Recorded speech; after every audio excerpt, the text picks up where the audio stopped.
From Kern Government Television, welcome to this week's Kern County Board of Supervisors meeting, originating from the County Administrative Center located at 1115 Truxtun Avenue, Bakersfield, California. Kern County's vision is to create and maintain a customer-centered county government designed to garner the confidence, support, and trust of the people we serve. Today's Kern County Board of Supervisors meeting will convene momentarily.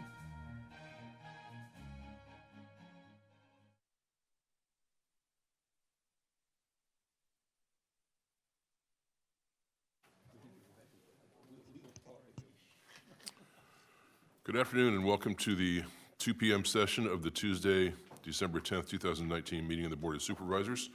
Board to reconvene. The first item is roll call. Supervisor Gleason. Here. Supervisor Scribner. Here. Supervisor Maggard. Here. Supervisor Couch. Here. Supervisor Perez. Here. Thank you. The next item is a report on actions taken in closed session. County Council. Thank you, Mr. Chairman, members of the board.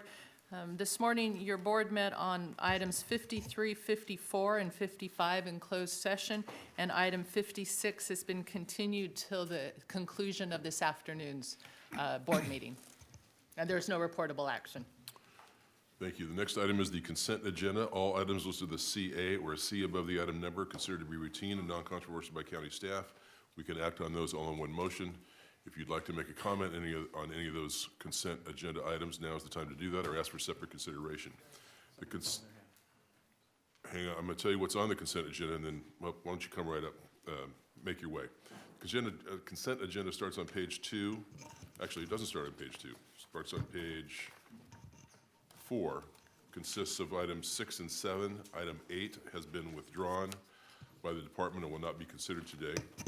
On to page 5, all the items 9 through 13. On to page 6, all the items 14 through 18. On to page 7, all the items 19 through 25. On to page 8, items 26 through 30. On to page 9, item 36. On to page 15, all the items 37 through 42.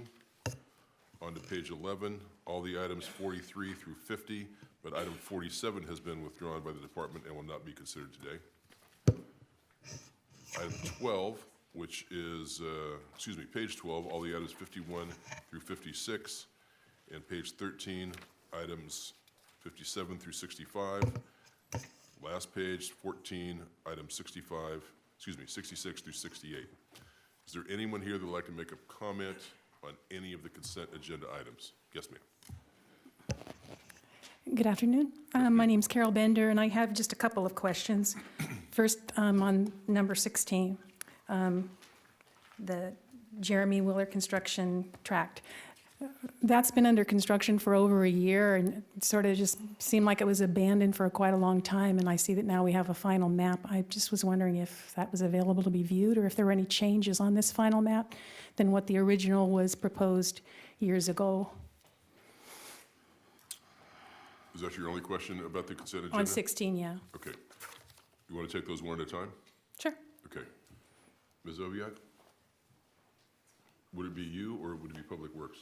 This item is Public Works. Okay. Mr. Pope, you available? There he is. Okay.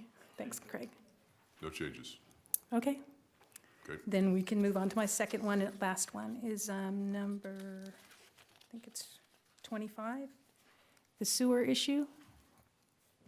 I noticed, speaking of that last number 16 agenda item, that they are not needing to be on sewer because of the issues out there with sewer connection.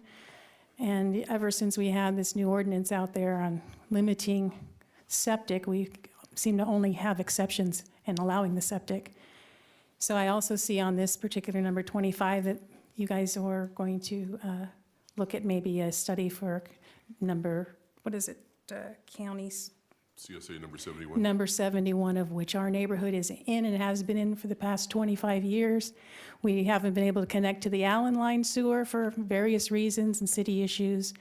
And now we've got another development north of us that I just referred to who aren't hooking up, and it looks like maybe there's some possible connection north of them for them, but it leaves our area that has been told we were going to get sewer in the 90s that we don't seem to have any area to hook up with. And when I've talked to the different public works departments, the city and county, they tell me with each new development, we're getting closer to having lines, but with each new development, it never really happens. So I'm just wondering if we're going to be part of that study, and that area is the area south of Hageman and north of Rosedale Highway.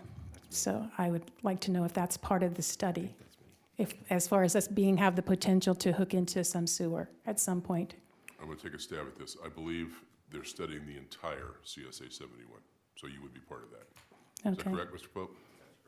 Is there any hope, Mr. Pope? Nope.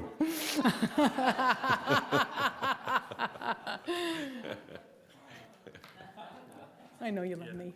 Mr. Chairman, do you want me to just take a stab at it real quick? Please. CSA 71 is being changed because of the city's request. They're no longer trying to get that whole area. They're focusing on just what they have because they have downstream capacity issues. They can't take all of CSA 71. So we are entering discussions with north of the river and trying to figure out a master plan that will work for all of CSA 71. Okay. There you go. Thank you. Thank you. Good to see you. Any other questions about the consent agenda? Seeing none, I'll return to the board and ask for a motion on the consent agenda as amended and to adjourn as the Board of Supervisors and reconvene as the Kern Sanitation Authority. So moved. Second. Please cast your votes. Chairman, Oh, sorry. I will vote to approve the consent agenda, but abstain from item 6. Thank you.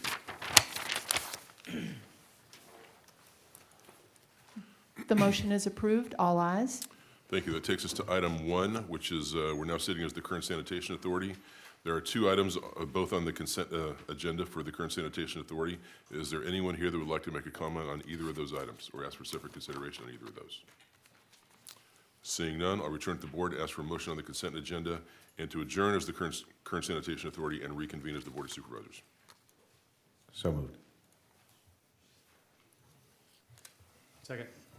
Please cast your votes. The motion is approved. All ayes. Thank you. Takes us to page 2, item 3, public presentations. This portion of the meeting is reserved for persons to address the board on any matter not on the agenda but under the jurisdiction of the board. Is there anyone here today that would like to make a public presentation? Yes, ma'am. If there are others, I'd ask that you come to the front row so we can get you the microphone quickly. Thank you. Good afternoon again. Carol Bender. I just had a comment. Several years ago, I was instrumental in helping the area around Allen Road, Santa Fe, and Hageman for the double underpass as opposed to the overpass that was originally proposed. Since that time, the area has not been taken care of. There's all kinds of weeds, tumbleweeds, and because of the way that it's set up with the berms, now that those tumbleweeds are drying and starting to roll around, it's going to really be a huge traffic hazard because there's an awful lot of traffic now that's utilizing both of those roadways.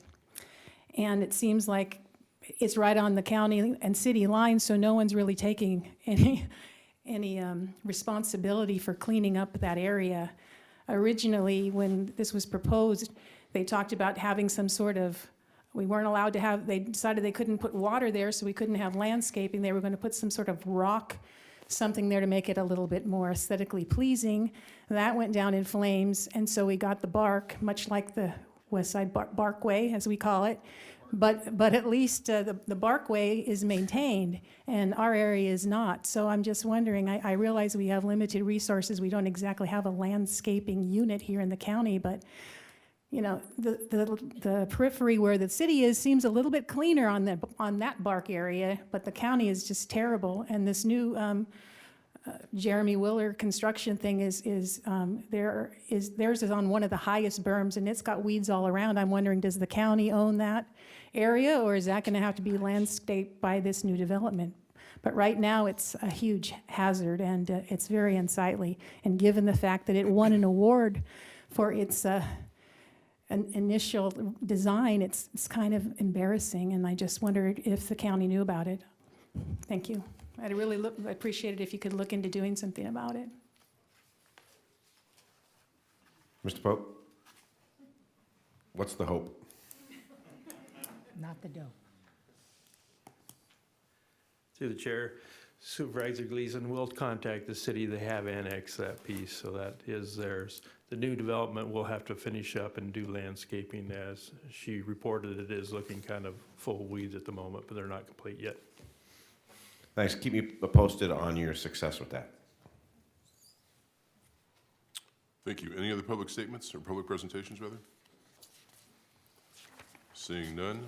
Item 4 is board member announcements and reports.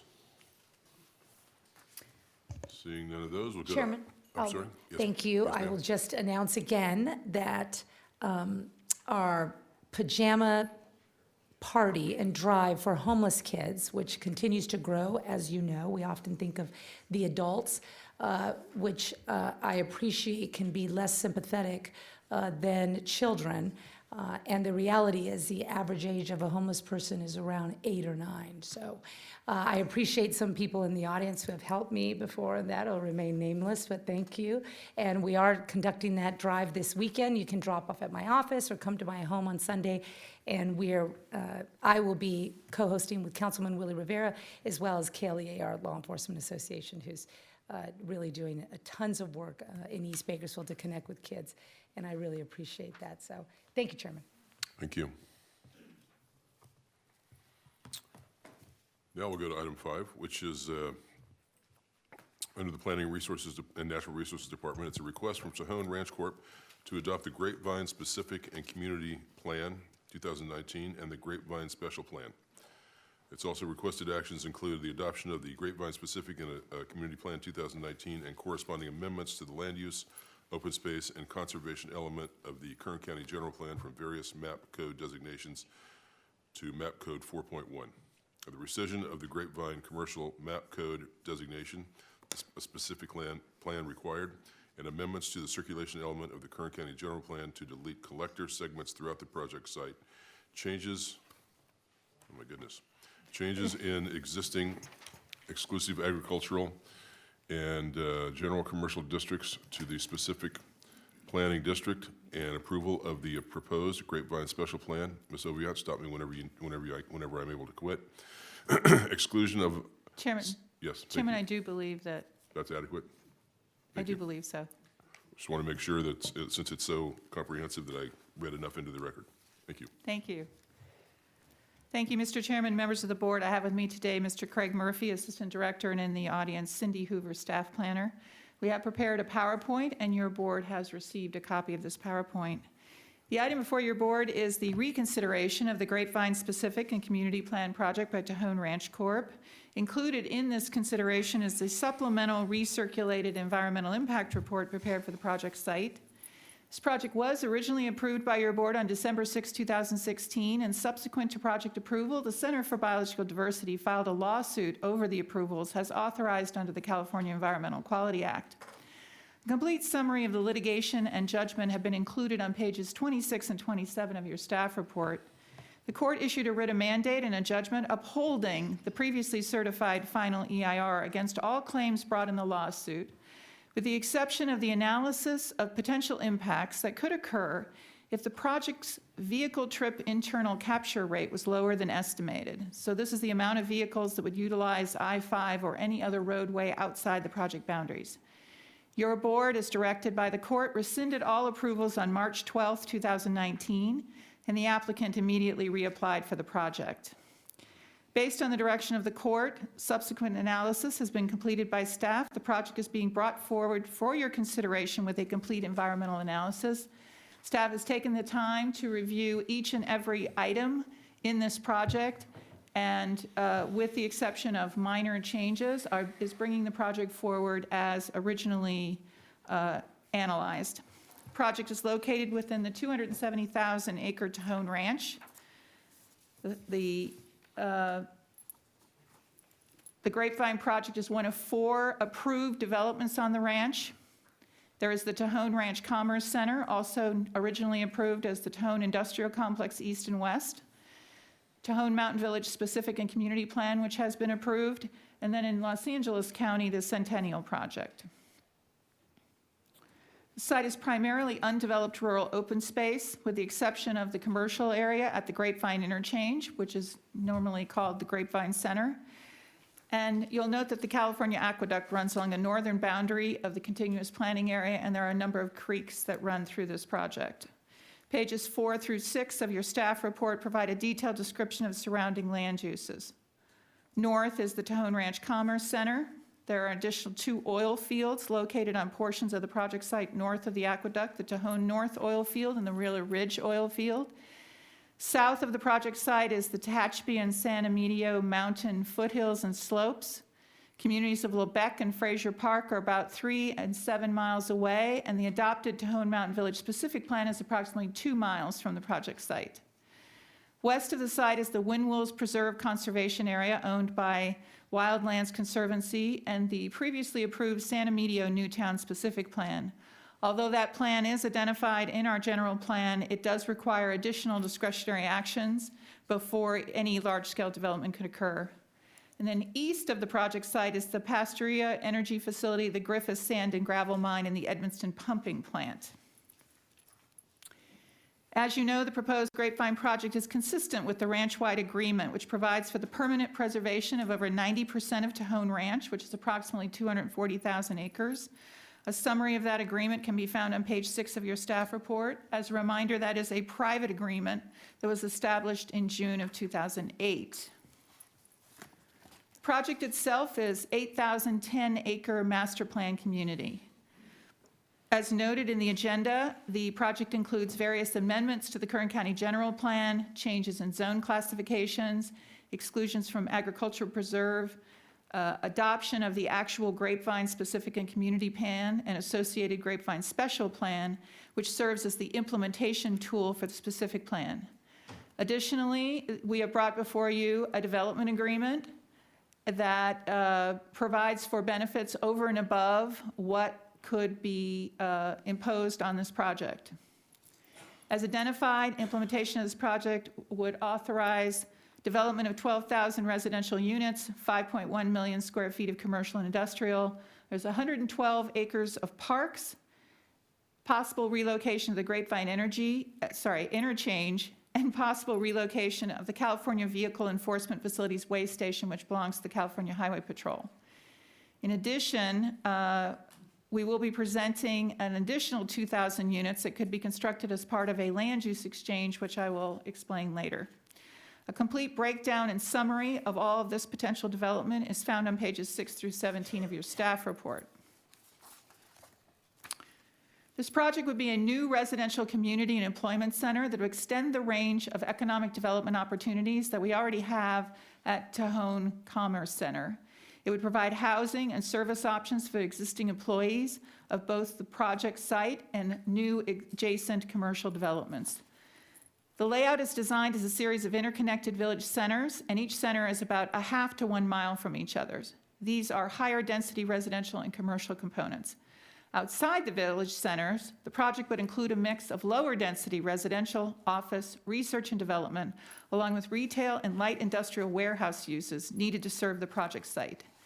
The purpose of this design is to facilitate multimodal transportation opportunities, walking, biking, use of public transit. While the project site totals 8,010 acres, physical development would only occur on 58% of this project, about 4,643 acres. The remaining 42% will be dedicated for ongoing agricultural use and dedicated open space. Areas dedicated for open space are intended to serve as a buffer between the proposed development area and the more sensitive biological features of the site, such as the various creeks in the southern foothills.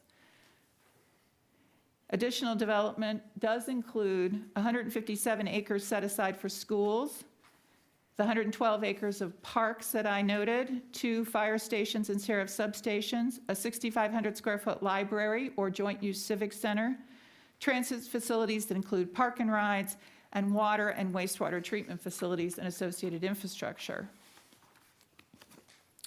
Prior to full build-out, it will require some off-site improvements to be made. The proposed project has identified 83 off-site acres that will be impacted, and we did analyze those in the environmental analysis. As noted, those are the relocation of the California Vehicle Enforcement Facility Way Station, construction of road connections over the California Aqueduct necessary to connect the site to the Tejon Ranch Commerce Center, and a new agricultural haul road, which will be east of the specific plan. To facilitate development over the next 19 years, the project site has been separated into 6 planning areas.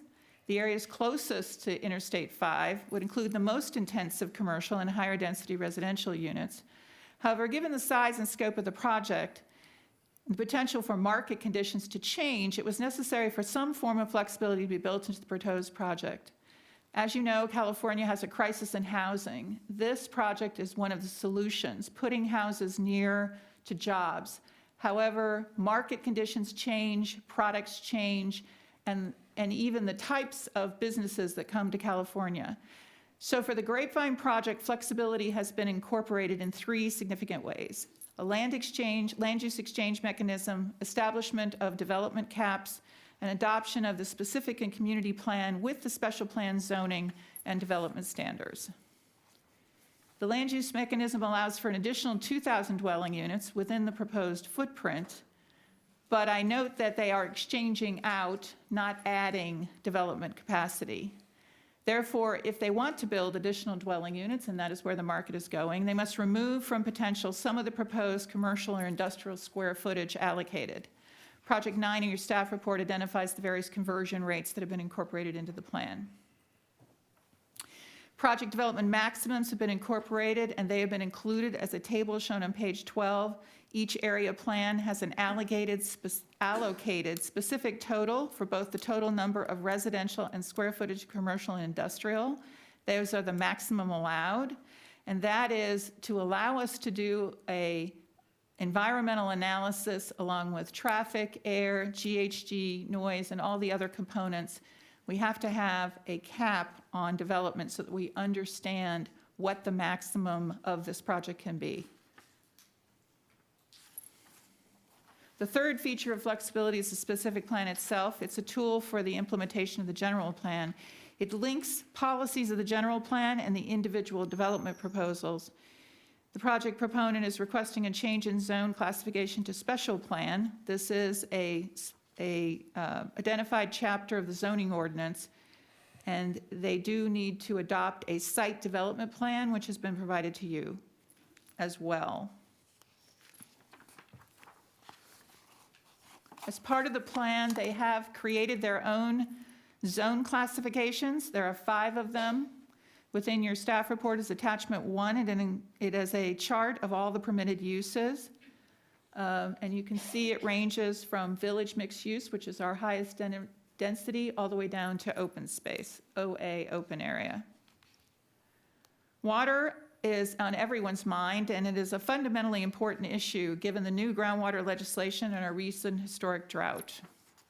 At full build-out, the Grapevine project will require 8,261 acre-feet of water. As you can see, the breakdown is potable use, which is drinking water, non-potable use, and then we've identified 400 acre-feet as a yearly contingency.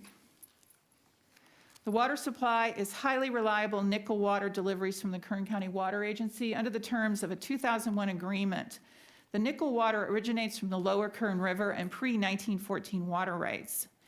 Water usage will be met through a combination of that nickel water, which has already been, they already have that water in their possession, and recycled water. It's estimated that 85% of all indoor water use will be recaptured and sent to a wastewater treatment facility within the plan, which will be managed by the Tejon-Castac Water District.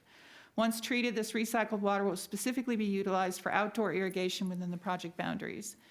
The advantage of such a project being built from the ground up is that all of the most innovative and progressive water capture provisions can be incorporated into a project like this, and this is a model for how building can recycle the water that they use. Implementation of the project will not require use of any groundwater until at least 2079, and it may never require groundwater. Evidence of this determination has been included in the environmental analysis and upheld by the court. The terms of the agreement specify that TRC has the rights to the, which is Tahone Ranch Corp., has the rights to the nickel water for initial term to December 31st, 2044. We have included a mitigation measure 4.17-12 that requires that the water agreement be extended for an additional 35 years for the project, or the county will stop issuing building permits. That term would be guaranteed for an additional 35 years until December 31st, 2079. As proposed, the Tahone-Castac Water District is the entity that we charge for managing delivery of the nickel water to the future residents of Grapevine. Given the state of affairs related to water, staff was concerned that this highly reliable supply of water could be used for a different purpose. Therefore, mitigation measure 4.17-24 was included, which specifies that prior to the issuance of any building permits, Tahone Ranch Corp. Shall enter into an agreement with Tahone-Castac Water District that ensures that any nickel water transferred to the district from Tahone Ranch Corp. For the Grapevine project shall be utilized for the Grapevine project. I'd like to note that California land use law only requires 20 years wet and dry year analysis, and this environmental impact report, this portion was upheld by the court, shows a clear source of guaranteed water for the next 60+ years. A new wastewater treatment plant will be built, a new or upgraded wastewater treatment plant, since there is already one there for the Tahone-Castac, managed by the Tahone-Castac Water District. New facilities will be required once the water district reaches 75% capacity of their existing facilities. As you may know, those are located at the Tahone Ranch Commerce Center. A project-level supplemental recirculated environmental impact report was prepared for this project. It comprises 16 volumes, which have been provided to your board throughout the entire process. It was initiated with a notice of preparation on April 12th, 2019. On August 29th, 2019, staff distributed the draft supplemental circulated environmental impact report for public review and circulation. It was a 45-day review, and while this document does include the previous analysis, only those chapters that required revisions based on the court's direction were recirculated. The judgment issued by the court stated the county was not required to start the entire EIR process anew, needed only to correct the deficiencies in the EIR that the court had identified before considering recertification of the document. But to inform the public, staff has followed the same procedure with a notice of preparation, the draft environmental impact report, the response to comments, the Planning Commission, and the board for your reconsideration. A total of 198 copies of the draft EIR were distributed in addition to 27 notices of availability. During the public review period, staff received 16 written comments from 14 different individuals, provided a response to comments.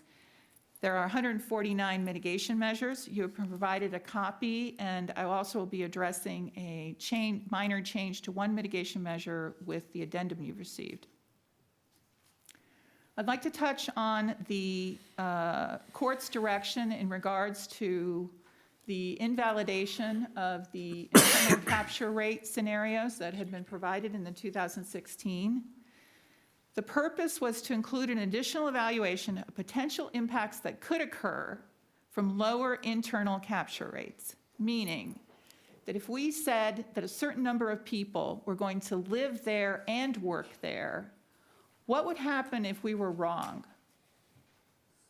And so we came up with 22 different scenarios, ranging from no residential housing and only industrial, to no commercial or industrial, meaning that everyone would live there and commute to Bakersfield or commute to Centennial or commute to LA. Then we screened those 22 to look to see which of those would result in more off-site vehicle miles traveled than we originally considered in the 2016. And we identified five build-out scenarios. And a summary of those 5 scenarios can be found on pages 33 and 34 of your staff report, and I can give you more information if you have questions about that. But at full build-out, the project anticipates 59.8% internal capture rate for AM peak trips and 64.2% internal capture rates for PM peak hour trips.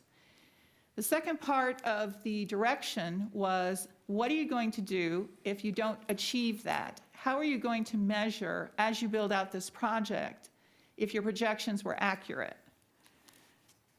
So the mitigation measure was revised, and we have required 3 internalization traffic report updates, and we've identified the trigger points. Prior to the issuance of the 5,000th building permit, 7,500th building permit, and the 10,000th residential building permit, we will once again do these traffics based on real-life conditions on how many trips are leaving in the morning and how many trips are leaving and coming back in the evening, and balancing those with the jobs housing balance. If development is not tracking with the anticipated build-out scenarios, we would implement more mitigation. Your board has received an addendum today. Since the Planning Commission hearing, in fact, yesterday, staff received a comment letter from the Center on Biological Diversity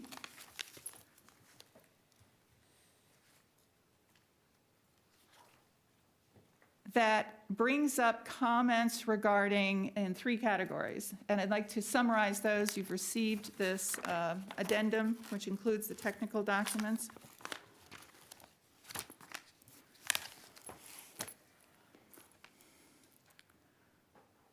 We've also provided in this addendum all received correspondence. We have a couple of other letters that we received that we've given you, along with 2 technical memorandum prepared by DUDAC to respond to the comments.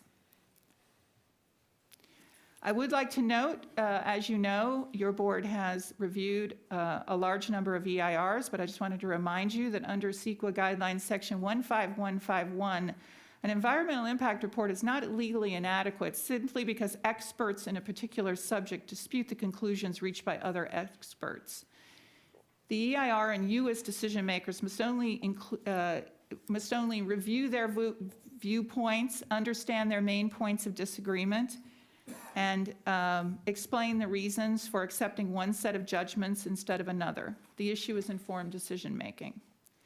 The first memo from the Center on Biological Diversity late comments concerns air quality and greenhouse gas emissions. They allege unsubstantiated or inaccurate impact analysis regarding the project emissions, unsubstantiated CaliMod, which is the model that's used from the San Joaquin Air District input parameters, and various other claims regarding the analysis of air and GHG impacts. All of these claims, staff considers them without merit. They've been adequately addressed in the supplemental recirculated EIR, and we provide a technical memo from experts for the record. In addition, a study that was done last year on the blunt-nosed leopard lizard corridor, we believe has been adequately addressed in the mitigation measures for the blunt-nosed leopard lizards. And the third set of comments is that we did not include identified all feasible mitigations for air and greenhouse gases. The last statement is also that this is a completely different, has different project components from the initial project approved in 2016, and therefore the court's direction is invalid, and we are required to accept all of their comments on other issues. All comments are important. The Center on Biological Diversity did submit different comments at the circulation of the Environmental Impact Report. They did not appear at the Planning Commission. They did give us these comments yesterday. Therefore, we did work with our experts last night to address these issues for you. We have provided the legal analysis in the record that the analysis that we are preparing is adequate under the court's direction, and we did look at the increased severity of wildfires. We did address their biological issues in the response to comments, although we were not required to. And as your board's direction that all comments are important, we have provided you written responses, although we are not required under Sequal to provide them. We have identified on the list of air quality mitigations and comments that they raised a legitimate comment that The question before your board is, have we adequately provided a mechanism for adaptation if the internal capture rates are different? And in their case, they raised one about air. In staff's review of this, we have concluded that we are recommending to your board to make a clarification to a mitigation measure. If I can find it here, Craig. This isn't. It's on page 25 of your addendum, and we have provided you with replacement pages for the mitigation monitoring program. This is regarding to the developer mitigation contract. As you know, we are one of the only jurisdictions in California that requires our developers to mitigate to zero, or the equivalent of zero, and to mitigate all their air impacts. In this case, if the internalization rate report required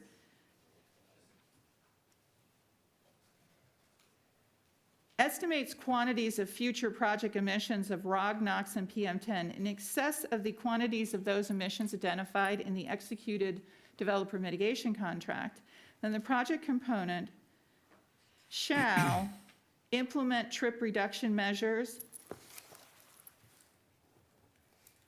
and enter into a new and amended DMC.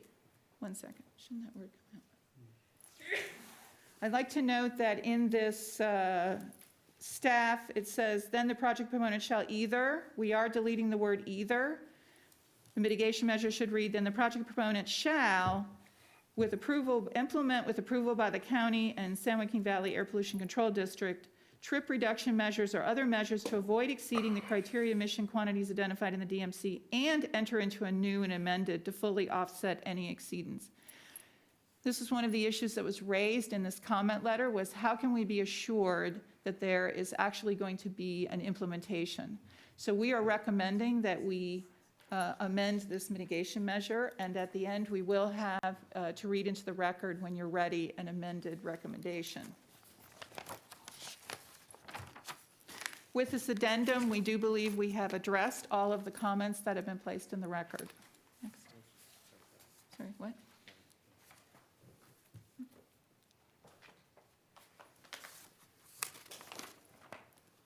Should your board decide to approve the project, revised 15091 findings of fact and 15093 statements of overriding considerations have been attached to your staff report as exhibits A and B. And page 51 of the staff report outlines the various public benefits which are if realized if this project were approved. As you can see from the chart, in addition to the property tax, sales tax, and jobs, there will be an enhancement of public access and recreational opportunities for parks, school, playing fields, hiking, biking, nature viewing. This would be a significant contribution to the regional housing needs for all income levels, including a diversity of housing types to accommodate moderate, low, and very low income levels. And it would provide conservation through smart growth design of approximately 3,367 acres of open space and high-quality habitat for sensitive species. As noted, a development agreement has been negotiated and included in this for your consideration. As a reminder, a development agreement is a voluntary offer from the developer of benefits over and above those required by law to obtain assurances that the project approvals are under the regulations applied today. There is a community benefit payment totaling a minimum of $1.3 million. So this would be $325,000 a year for a minimum of 4 years. And then until the project has reached the 1,500th residential permit. It includes, as you can see, our $225,000 a year for animal control, $300,000 for the Kern County Foundation, and $100,000 for Cal State Small Business Development, and then another, after the 1,500th permit, $850 per residential unit, which the CAO will bring to your board during budget hearings to determine the service levels and where you would like to use those funds. As required under your board's policy, the CAO concurs with the staff recommendation that this will provide additional benefits. Planning Commission met on November 14th, 2019. No one spoke in opposition to the project. Questions regarding the provision of low-income housing and the county's compliance with the housing element were asked and answered. The county's housing element is in full compliance with state law, and the project includes a new overlay for multifamily residential, which ensures a variety of housing types and low-income housing can be provided. Over 430 units of low-income housing are provided for, and more can be built with the flexibility of the special plan zoning. A full description of the Planning Commission is provided on pages 45 and 46, and the Planning Commission unanimously voted to recommend approval of the project.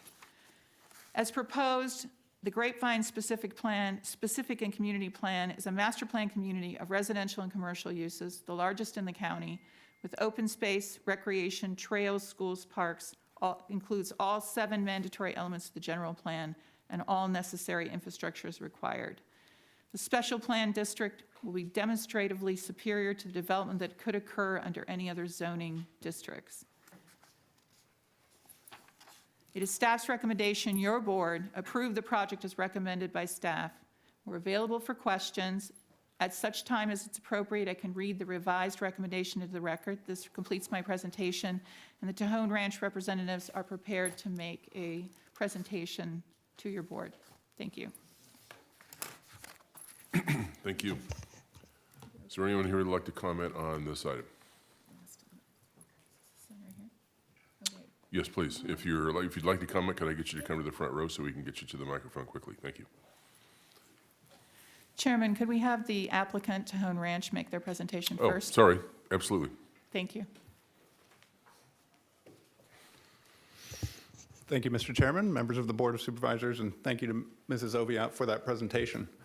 Mr. Murphy is going to load up a presentation that we prepared, and we thank you for the opportunity to be in front of your board again. We believe this project, and as you did in the past, is worthy of support. We're very proud of it and grateful to have the opportunity to share with you quickly about our vision for Grapevine. Next slide. So Grapevine was founded around 7 principles shown on this slide. I won't go into all of them, but the project is set with a strong vision. So next slide. The project will realize the goals outlined above, including a focus on conservation and based in the foundation of Tejon Ranch's agreement, and really to be a catalyst for growth in this region of the county. This is a region of the county that is now seeing some significant projects with the initial growth of Tejon Ranch Commerce Center, the recent Tejon Tribe Casino, as well as the Grapevine project, and we believe this is a focus of opportunity for the county long term. This project itself will provide housing, will provide a tie to our agricultural heritage, raise the bar for sustainability locally through policies that Tejon Ranch and the county have worked together to implement in the project, and support the economic diversification of the county as it builds out over 20 years. Next slide. As we've talked about, the location of this project is on Tejon Ranch. Next slide. And Tejon Ranch is subject to a conservation agreement with 5 major state and national environmental groups who agreed that 90% of the ranch being conserved is a fantastic opportunity to allow for 10% of it to be developed. And those organizations provided letters in support of the project and its consistency with the ranch-wide agreement in the past. None of them are here today commenting negatively because this is a positive outcome for conservation. Next slide. The 4 projects of the ranch are identified there. Grapevine, as we can see, is adjacent to the Tejon Ranch Commerce Center. Next slide.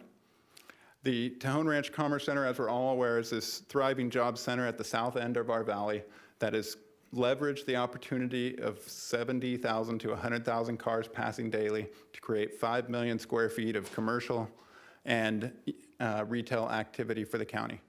So with the outlets at Tejon and the addition of about 4,000 jobs in this area over the last 15 years, we've realized there's a need for housing adjacent to these jobs and a community with the services that will support those employees to grow that base and help evolve our employment base in this sector of the county. Next slide.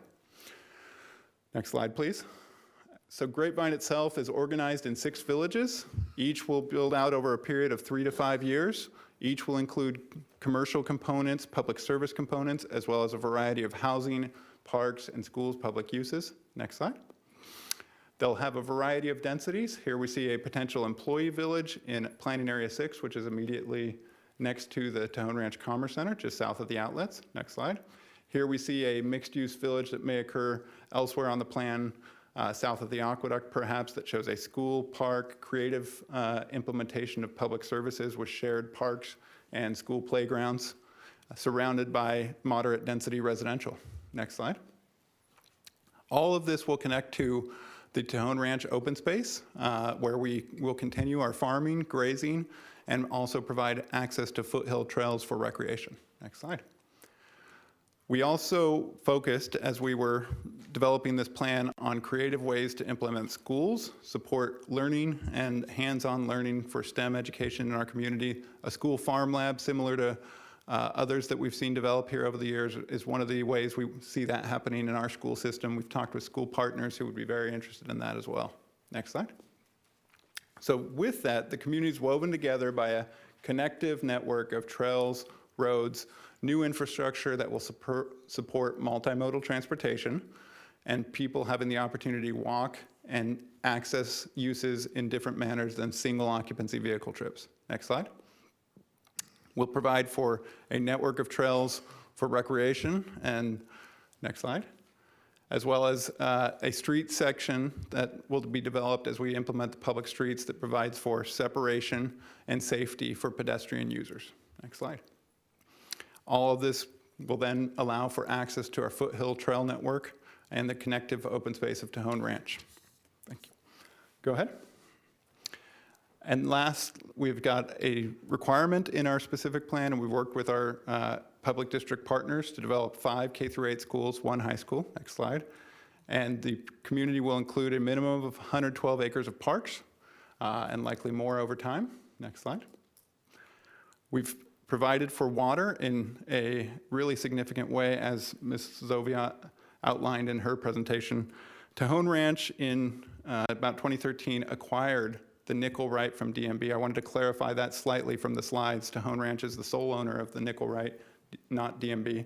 And we acquired that water source specifically for this project. We've got a legacy of developing water recycling facilities at Tejon Ranch Commerce Center with the Tejon Castac Water District leading the way there.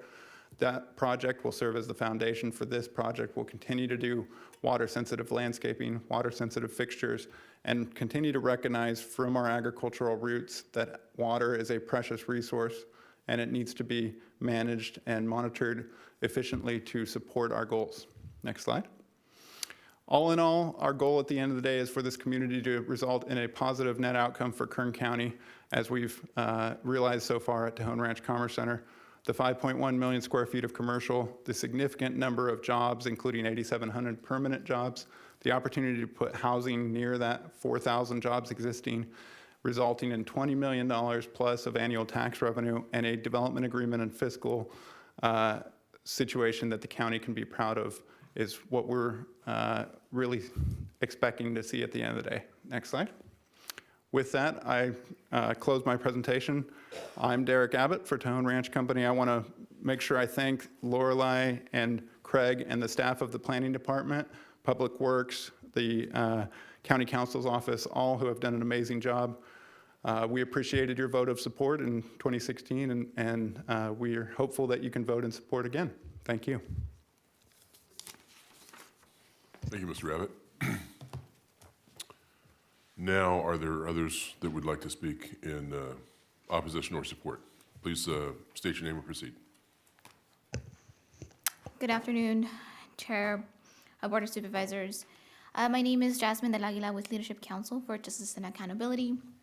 We are here today to remind you to consider as you consider the adoption of the Grapevine Specific and Community Plan, that the state requires that cities and counties zone sufficient land to accommodate the regional housing needs allocation. This is really important for low-income communities and housing and low-income housing development for county residents. Through our review of documents, the Kern County has not complied with its requirement to zone enough land to meet its housing needs. Our concern is that the county is attempting to use the Grapevine Specific Plan and other sites to potentially meet these requirements, but the zoning that is included in the plan does not meet the minimum density requirements according to the law. So it is critically important to ensure that the county has adequate sites to allow for the development of housing to meet the housing needs of all residents in Kern County, including those at extremely low or lower income residents. The draft of the Grapevine specific plan of which we are talking today about does not satisfy the county's rezone requirements, therefore should not be utilized to meet the county's responsibility to rezone new lands for its housing needs. We suggest that the county take immediate steps towards compliance with the law and ensure housing is available for all of its residents as we continue to grow as a county. Our office staff has also provided a letter for supervisors to take a look at that gives more detail of our presentation today, and also we'll be emailing supervisors and Ms. Lorelei more information later on this week. But you'd like that letter submitted on the record on this project? Yes. Thank you. Thank you.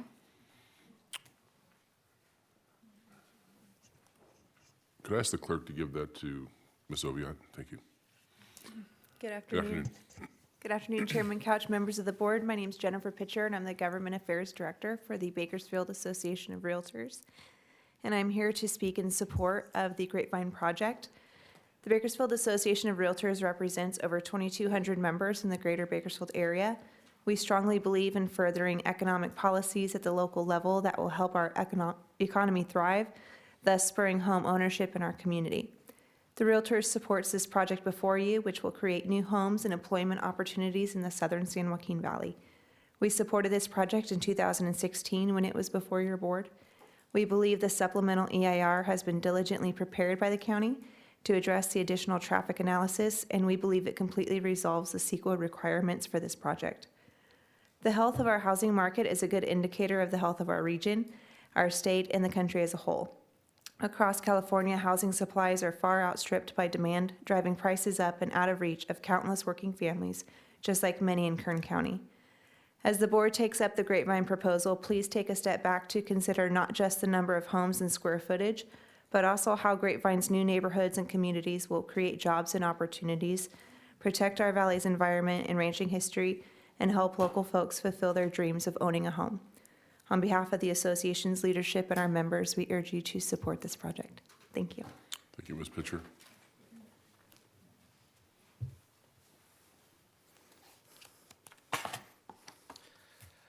Good afternoon, Chair and Supervisors. My name is Bill Taylor. I work for Granite Construction Company. We have been building infrastructure in the county for a long time, and we are very excited about the Grapevine project. As you've been informed by staff, this represents the construction of 12,000 homes and the supporting infrastructure, including recreational and other needs of society to support those homes. Tejon Ranch has a long history in this county, just like Granite. We have both employed citizens of the county for many generations, and this project has been well thought out. Staff has worked diligently with Tejon Ranch to ensure that we have a balance between the housing needs, the societal needs, and compliance with Sequal and the law. With the completion of the supplemental EIR and the work that's been conducted by staff in Tejon, we believe that this project is well understood, that the impacts have been addressed through the mitigation measures, and that it balances the needs of new homes, jobs, housing, recreational opportunities, and current and future needs of the county. On a personal note, I have had the privilege of working with Tejon Ranch for almost 2 decades. The people that work at the ranch are people who do the right thing. They are interested in supporting the development of the county, and they are here to stay. They are not a fly-by-night organization. They have a legacy in this county, and they want to preserve that legacy, and that shows in the well-thought-out project that they've brought before you. Again, I'd like to reiterate my support for this project and hope that you also support it as well with a positive vote. Thank you. Thank you, Mr. Taylor. Good afternoon, Chairman Couch and members of Supervisors. My name is Richard Chapman, President and CEO of the Kern Economic Development Corporation, and our organization represents a regional group of public and private sector interest. Our mission is to cultivate and promote opportunities, boundless opportunities for business in Kern County. We are in very strong support of the Grapevine project, and we applaud Tejon Ranch's bold vision. This, as has been reiterated before, this represents over 10,000 construction and permanent jobs, $20 million annually to the county in terms of public revenue, over 5 million square feet of commercial space, and 12,000 homes. And in terms of our litmus test to support projects, this really hits it out of the park. So we're excited about this economic engine that continues to build in the southern part of the county. This plan has the optimal blend of housing and jobs, and that's critical in any sustainable plan. It's not just about having the rooftops, the residential, it's about having the jobs in the proximity. We're excited about that. Also, it enhances the economic linkages to the LA Basin. It's a $1 trillion economy, one county over. We're about $40 billion in Kern County. So this is a bridge to that economy, and I think a solution to the LA Basin in terms of companies looking to relocate here, as well as talent. Talent attraction is important. This is also validating our region as being part of Southern California, and I believe we are. Actually, if you check on Wikipedia, you'll see that's the case. This will create a thriving and ideal place to live, work, and play, and that's what we all want. That's what we all want. We want opportunity for mobility, again, which Kern County is known nationwide to provide that trajectory and opportunity to move forward. So again, we strongly support the application Grapevine project and have also submitted a letter to back that up. Thank you. Thank you, Mr. Chapman. Well, Mr. Spalding. Chairman Couch, members of the Board of Supervisors, I'm John Spalding, Executive Secretary of the Building and Construction Trades Council of Kern, Inyo, and Mono County, representing about 6,000 construction workers. We have supported this project since it was first introduced, and we are continuing to support it. It will provide an opportunity for thousands of construction jobs. It is a vision that will enhance all of the development by Tejon Ranch to date, and which provides employment for thousands of Kern County residents. We are asking you to support the recirculated EIR and to support this project. Thank you very much. Thank you.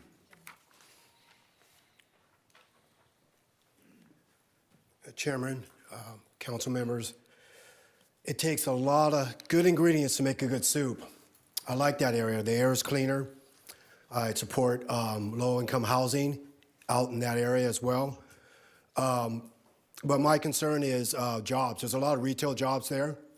There are some warehousing jobs, but we need jobs that will pay a little bit better all throughout the county.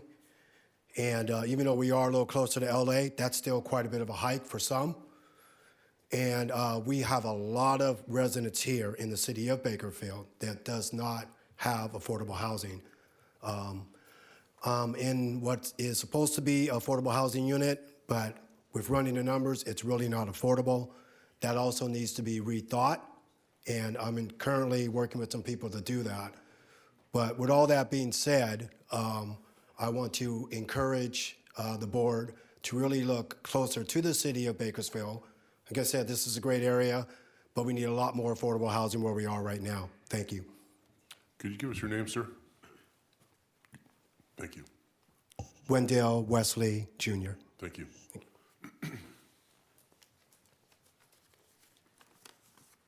Good afternoon, Chairman Couch, members of the board. First, let me wish you a very happy holidays. Thank you. You too. And very Merry Christmas. My name is Girish Patel. I'm a resident of this Kern County in Bakersfield since 1980, when my wife and I moved here. When I moved here, the board at the entrance of Bakersfield said population 75,000, and now it says about 400,000. And the Kern County population is almost 1 million. And we expect that to grow, so the need for housing is obviously there. And Tejon Ranch Properties offers a solution, which is a combination of housing, businesses, parks, low-cost housing. So I think it's an ideal project for our community. We are also businessmen. We built our first hotel at Tijuana, the Best Western, in 2002. And since then, we have 3 more. So we have 4 hotels over there. And over the last 18, 20 years, we have found the partnership has been extremely productive. And we really respect the Tijuana Ranch and the organization for being helpful in developing businesses. So I think this is a win-win situation for everybody, for our county. The corridor to Los Angeles, like Richard said, is invaluable to us, and it will bring a significant amount of tax revenue to our community, in addition to prestige of a new, wonderful housing community. So we support this project wholeheartedly, and I hope that you will vote to approve it. Thank you. Thank you.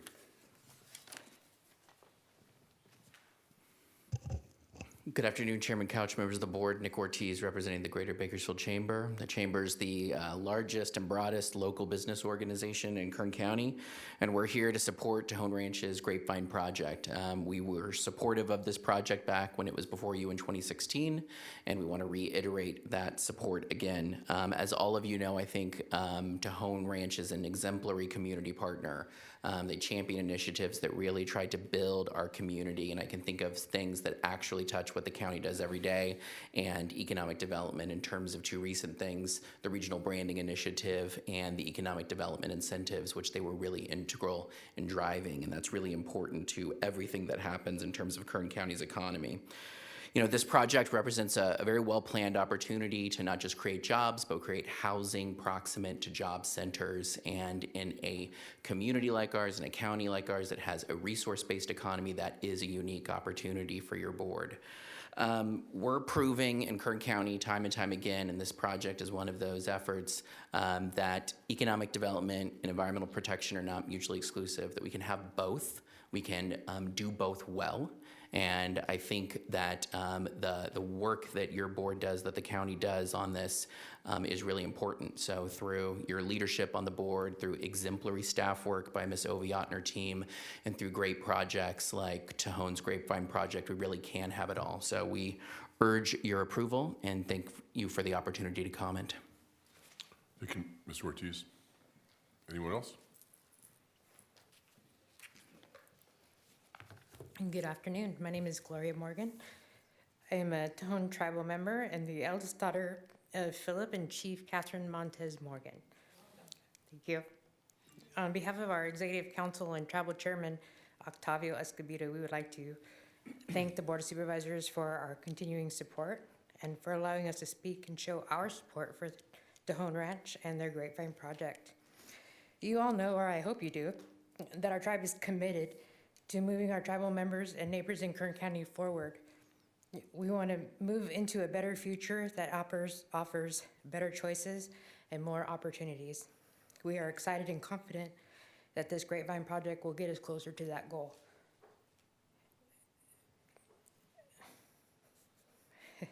As a government, you and we know that new jobs and housing is something that we never have enough of. And so we feel that this plan is going to really benefit all of our people. Thank you again for your support, and thank you for your time today. Thank you for being here.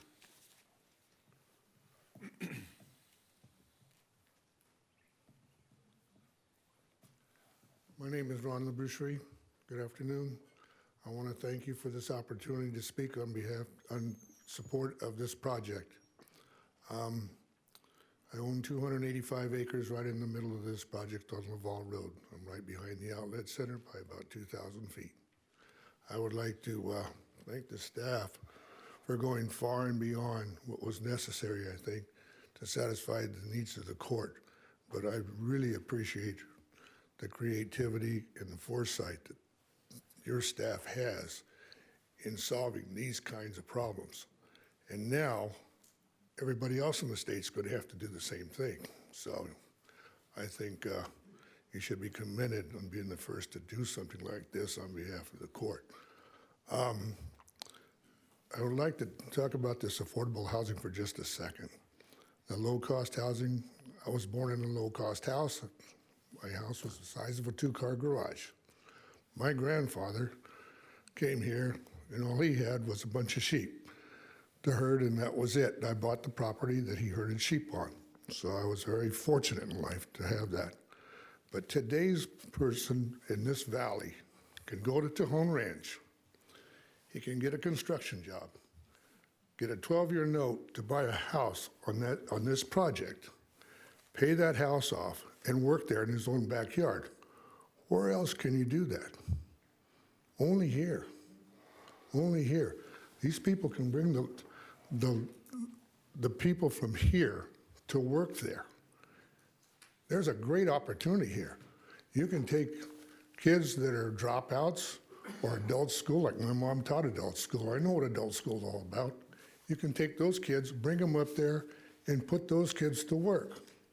There's a great opportunity here to do something really good, and Tejon Ranch is giving the whole county the opportunity to do that. God bless Tejon Ranch and all of you here today. Please support this project. Let's get this project going. We've been here before. Let's do it again.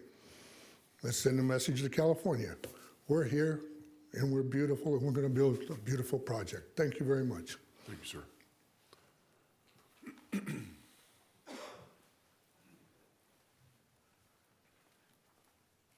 Mr. Chairman, members of the board, Mike Turnipseed representing Kern Tax. Ditto to what everybody said. There's nothing really more to say, so except it's a great project, well thought out. A lot of innovative things like 70 miles of trails and stuff. It seems to have it all, so we urge your support. Thank you. Any other comments?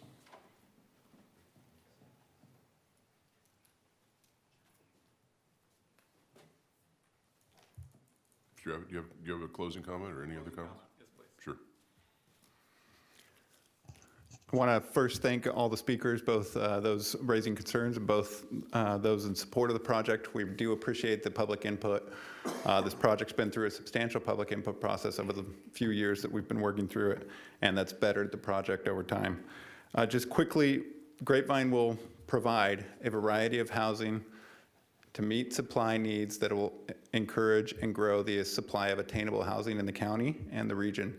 And we believe, again, that this project is worthy of support. We appreciate the public comments and the work of staff and the time the boards consider it. And thank you.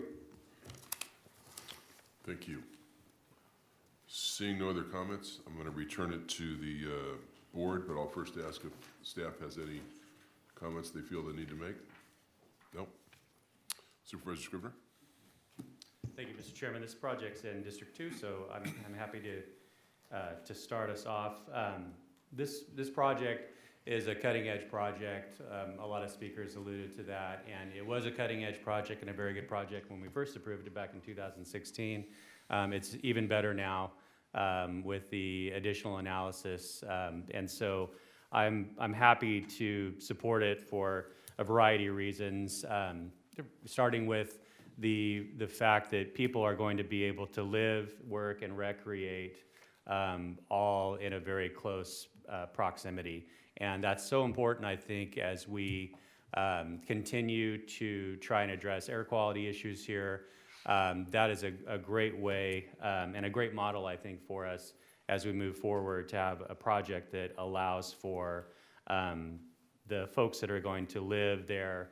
Many are going to be able to walk to work, bike to work, and also recreate. So many jobs are going to be created with this project. This housing isn't just going to support the existing jobs that are in the industrial complex, but also is going to add another 8,700 approximately permanent jobs. And so I think that I'm very proud of this project going in District 2. I'm very pleased with the hard work of our staff, Ms. Oviatt. Thank you so much. And as always, I want to thank Tejon Ranch and all the folks that want to make an investment in Kern County. We are, I believe, the best place in California to do business, and this project is going to be a fantastic complement. And so I want to thank you for your investment and for the partnership that you continue to build with the County of Kern. Thank you.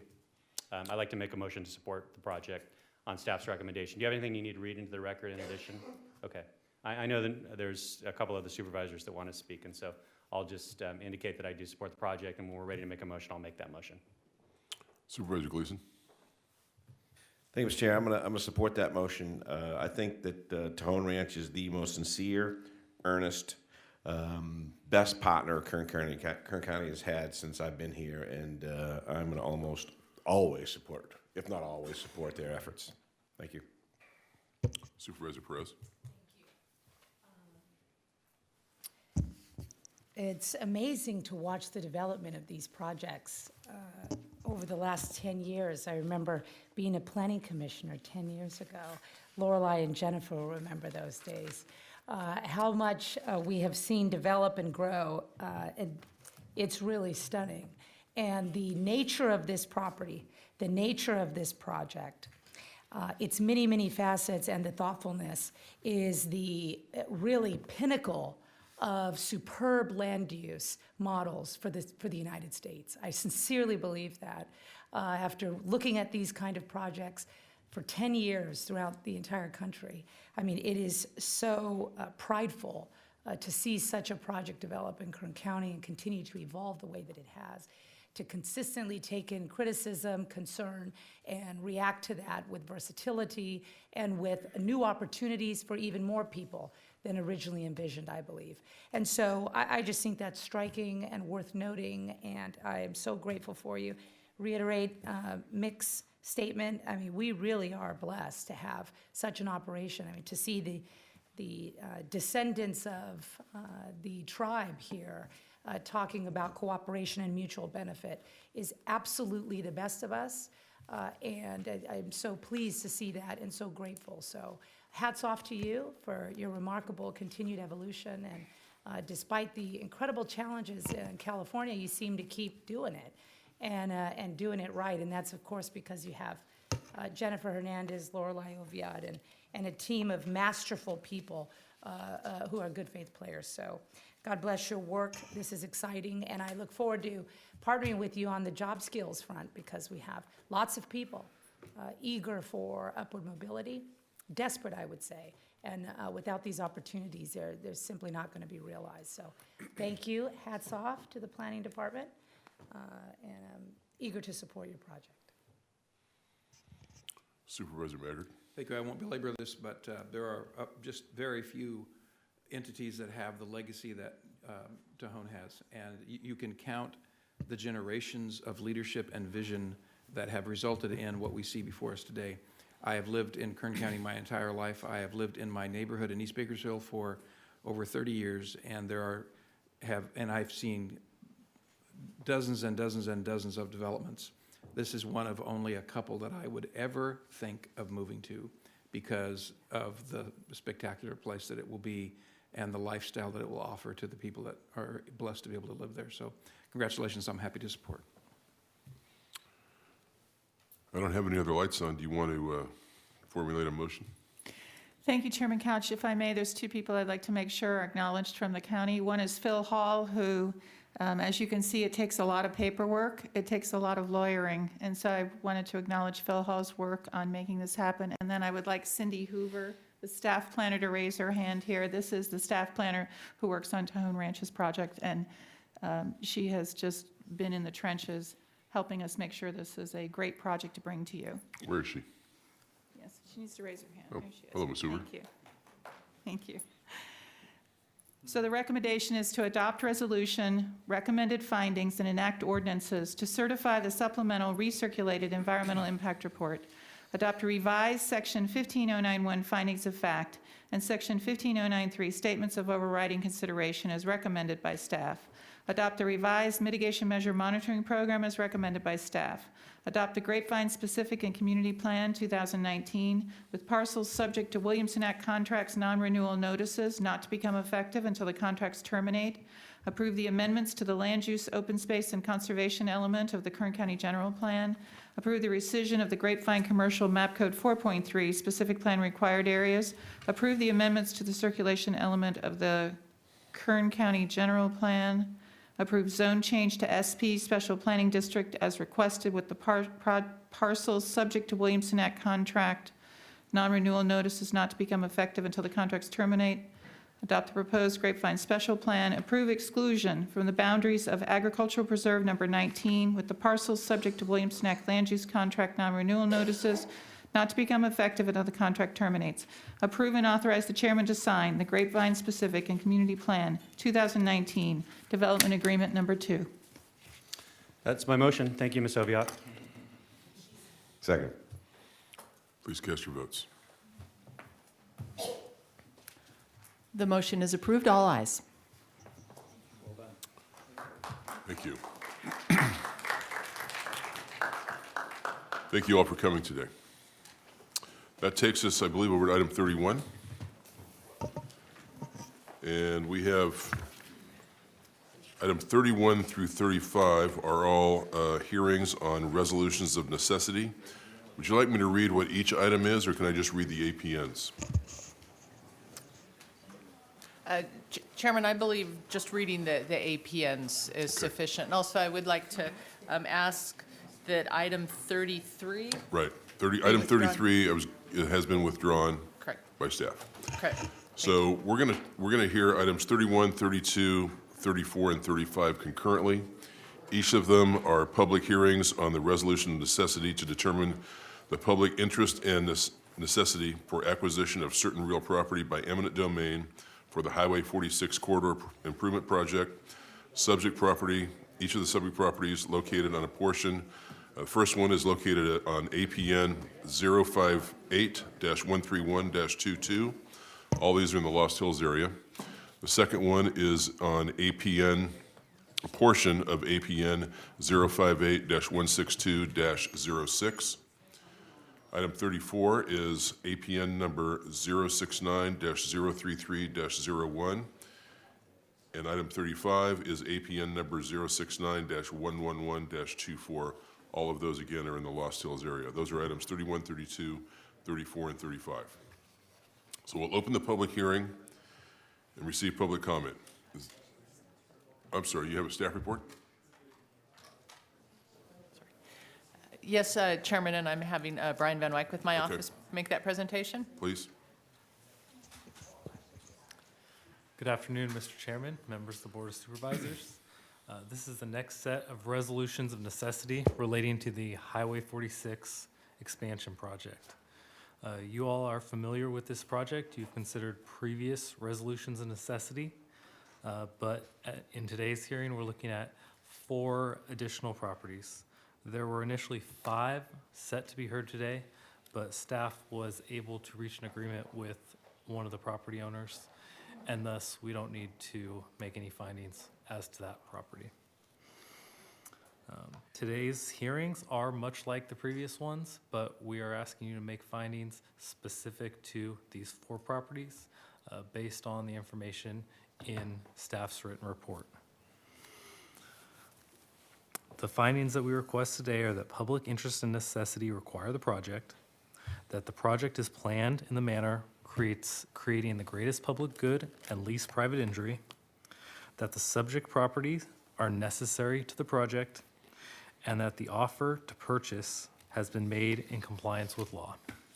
Something to consider is that at these RON hearings, valuation is not an issue. We're only looking at issues related to the design of the project and the necessity of the project.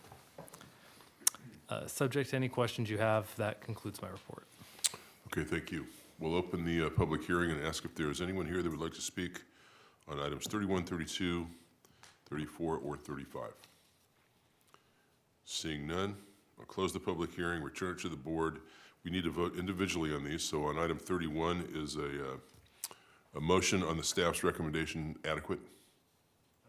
Okay, these are all, by the way, all of these are in the 4th district, so if the chair can make the motion, I'd be happy to make the motion on item 31 on the staff's recommendation.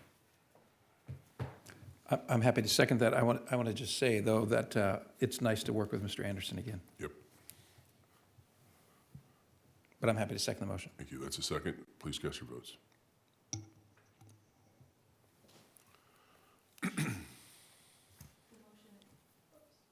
The motion is approved. All ayes.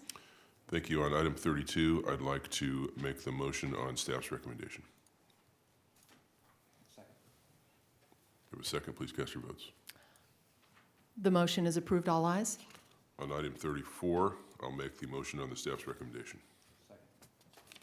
Please cast your votes. The motion is approved. All ayes. On item 35, I'll make the motion on the staff's recommendation. Sorry, I can't second the motion. Thank you. Please cast your votes. And the motion is approved. All ayes. And yes, Mr. Anderson, thank you very much for your work. How many more of these do we have to go, by the way? We just have one more. Just one more. Okay, great. Thank you very much. I believe that is all for today. I want to turn again to Supervisor, sorry? Yeah, we're going to adjourn to closed session. We still have we have one more item to discuss in closed session, but I want to ask Supervisor Scribner if he would like to again adjourn the afternoon session.